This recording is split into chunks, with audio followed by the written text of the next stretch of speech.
may ask yourself sometimes, does it make you selfish to expect more out of a dismissive avoidant?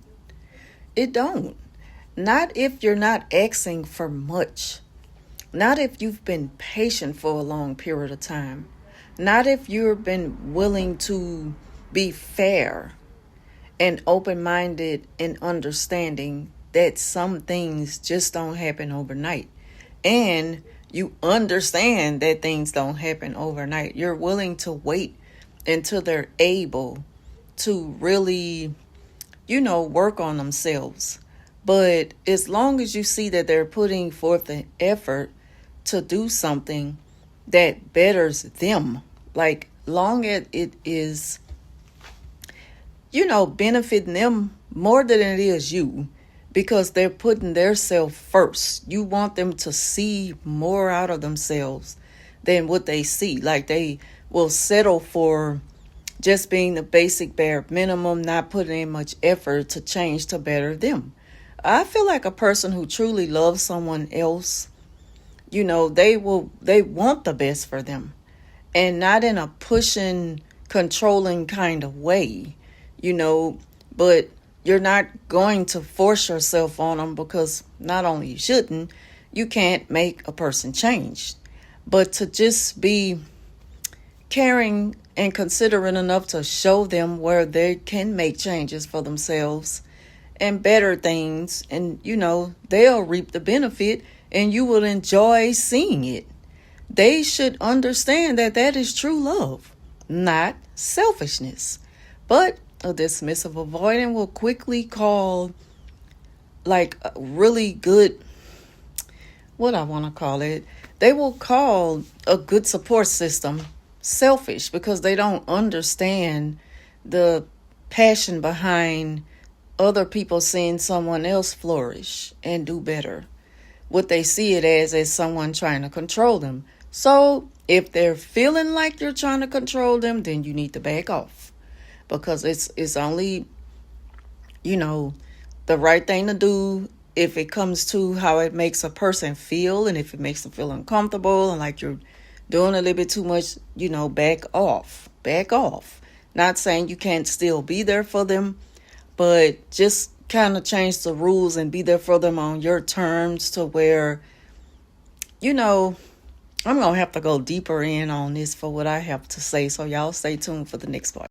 So let's just say in the beginning stages of getting to know a DA, whether in a partnership or a friendship, they have mentioned so many times about things that they're wanting to work on and change about them, their appearance, financial issues, living conditions, whatever. And you both have the conversation, and, exchange thoughts on what, I express what I want to change about me. And, and it's just something that y'all really vibed on.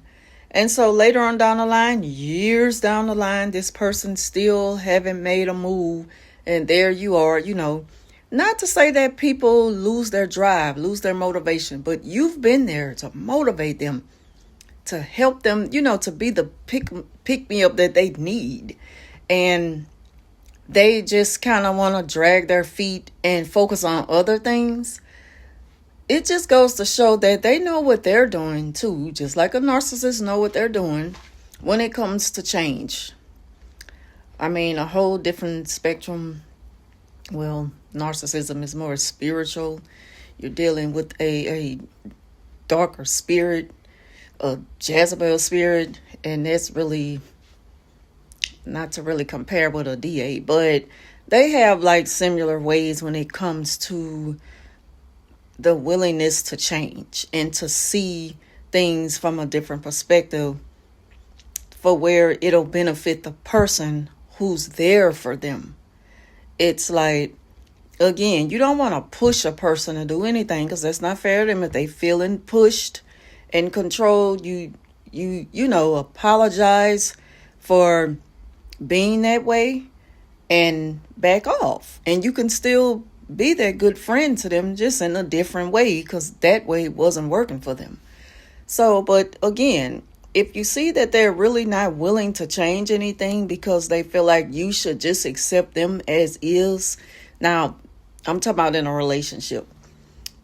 It's just like you're gonna have to let them know that this is not good for me to be doing so many things to look good by your side. I've made so many changes. I've worked out. I've did the work that I needed to do. I worked on, saving money and things, that'll benefit me for what I want to invest in the future. And you had claimed you want to do the same, but you put more time, and work into other things. So clearly, what else you need to be working on.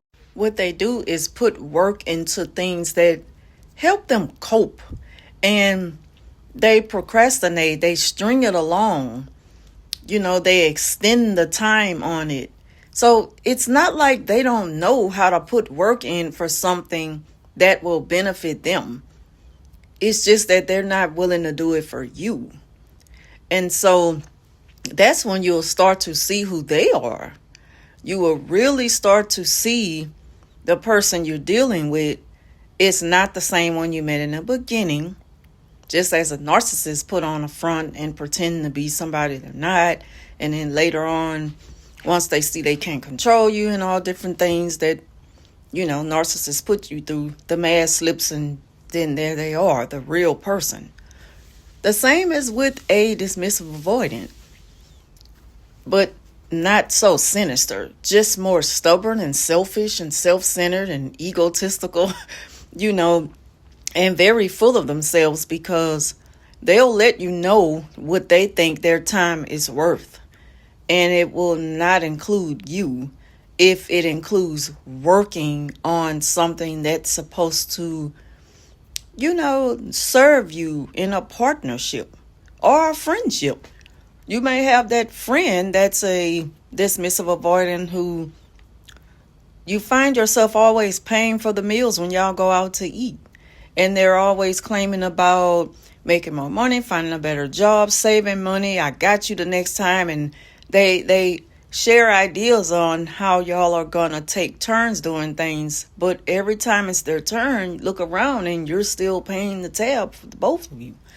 So it's like you just come to realize that this is draining and it's just really not worth my time expecting them to change. So at that point, you just have to accept them for who they are. At the same time, distance yourself because you got to put yourself first and, understand that you got to live and let people be who they are and just wish them the best. So you can be that way with a dismissive avoidant. If they're comfortable set in their ways like that, that's on them. That's their life. That's how they want to live. Now, it's different with a narcissist because they take a lot from you. They put you through a lot, and it's wrong. And it doesn't feel good in the end once you realize how much you put into something and they took out of it and you were left with nothing. It's a total big difference. So anyway, that concludes my video on a passive-aggressive dismissive avoidance. This is kind of like part 2. Thank y'all for watching, and I'll talk to you soon.